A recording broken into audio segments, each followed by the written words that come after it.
Assalamualaikum warahmatullahi wabarakatuh. Hello everyone, my name is Mr. Prastio, and today I will explain to you about development of syllabus and curriculum. First, the history of curriculum development. Curriculum development in language teaching as we know it today really began in the 1960s. The issue of syllabus design emerged as a major factor in language teaching much earlier. The teaching English as a second or foreign language became an increasingly important activity after World War II. Immigrant, refugees, and foreign students generate a high demand for English courses in the United Kingdom, Canada, the United States, and Australia. The role of English as a language of international communication had expanded rapidly by the 1950s.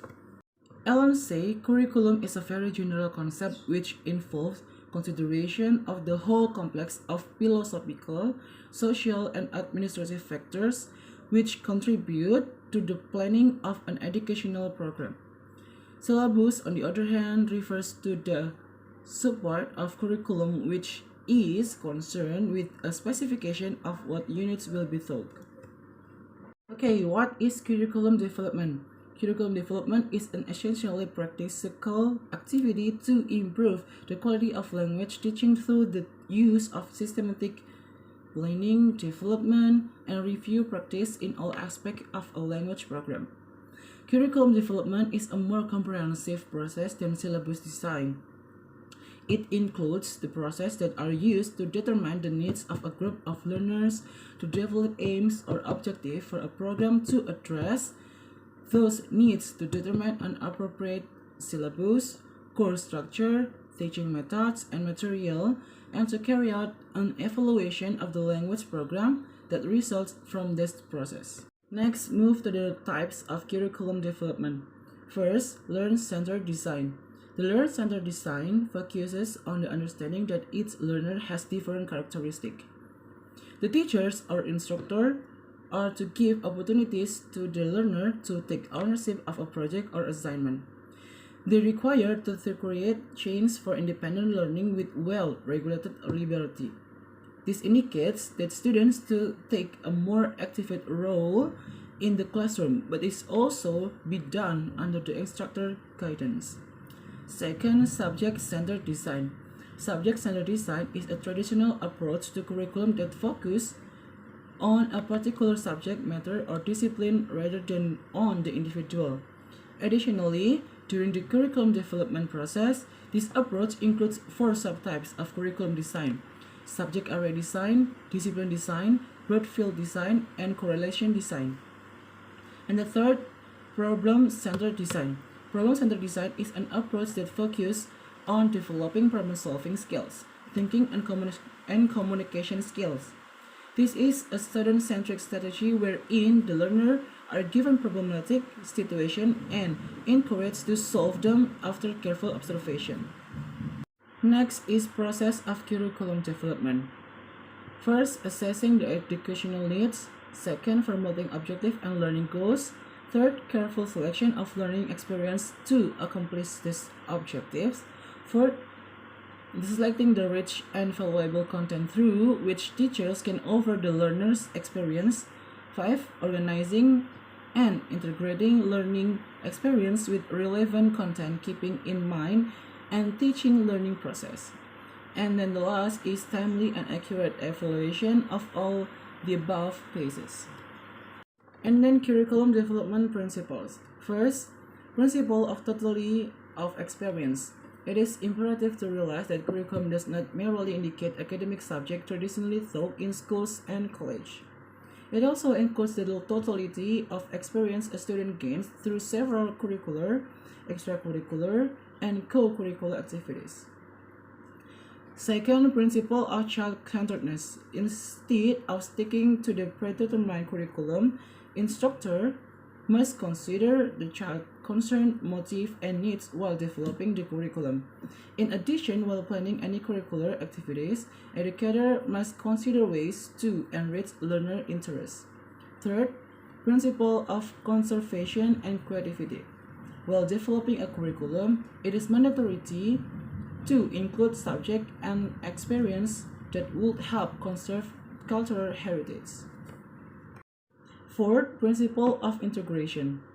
The curriculum should be planned in such a way that varied subjects could be added at different stages of education. Similarly, the existing subject should be able to integrate with other subjects apart from enabling the students to correlate with the content. Fifth, principle of flexibility. One of the ideal qualities that a curriculum should have is flexibility and dynamism, as this will be instrumental in serving the needs and concerns of individual and society. Sixth, principle of utility. Curriculum construction should follow the principle of utility, according to which educator must include content that is useful to individual and society. 7. Principle of character formation. The goal of the curriculum is not just educating learners through bookish knowledge. It should also encourage the development of character and personality in students. Therefore, the curriculum must aid in students' character training throughout the academic years. 8. Principle of mental discipline. A significant task of the curriculum is to foster learners' various mental faculties or power through cognitive training and practice. And the last is principle of social fulfillment. Education aims to provide the overall development of the student through comprehensive teaching styles and content. Curriculum development in Indonesia. The education curriculum in Indonesia often changes every time there is a change in the Minister of Education, which is generally a logical consequence of change in the political, socio-cultural, economic, and science and technology system in society. In the history of Indonesia, national education curriculum has experienced many changes, namely in the years 1947, 1952, 1964, 1968, 1975, 1984, 1998, and then 2004, 2006, and the latest is 2013. Okay, let's move to syllabus. What is syllabus? According to Brown, a syllabus provides a focus for what should be studied, along with a rationale for how that content should be selected and ordered. And based on Richard, defines syllabus as a specification of the content of a course of instruction, which lists what will be taught and taught. Next to syllabus development principle. First, relevant principle. Coverage, depth, level of difficulty, and order of presentation the material in the syllabus according to the level of development, physical, intellectual, social, emotional, and spiritual learner.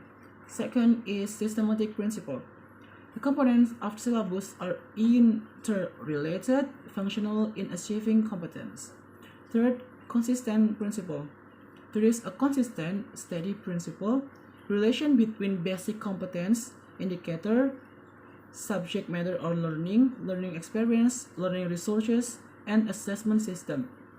Fourth, sufficiency principle. Scope of indicator, subject matter or learning, experience learning or resources, learning resources, and assessment system are sufficient to support the achievement of basic competence. Next is actual and contextual principle. Coverage of indicator, subject matter, learning experience, learning resources, and the assessment system pays attention to the latest development in science, technology, and art in real life and events that happen. Second, flexible principle. All components of the syllabus can accommodate diversity of students, educator, and the dynamics of change, what happen at school, and the demands of society. And the last is overall principle. Components of the syllabus cover all areas of competence, such as cognitive, affective, and psychomotor. And who is the syllabus developer? Teacher independently if the teacher concerned able to recognize the characteristic of participant students, school or madrasah condition, and the environment. And the second is teachers groups. If the teacher can carry out syllabus development independently.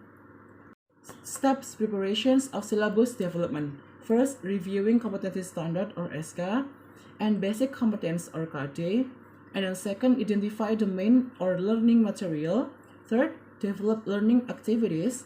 Fourth, formulate indicators of competency achievement. Fifth, determine the type of assessment. Sixth, determine the time allocation. And the last is determine learning resources. Thank you.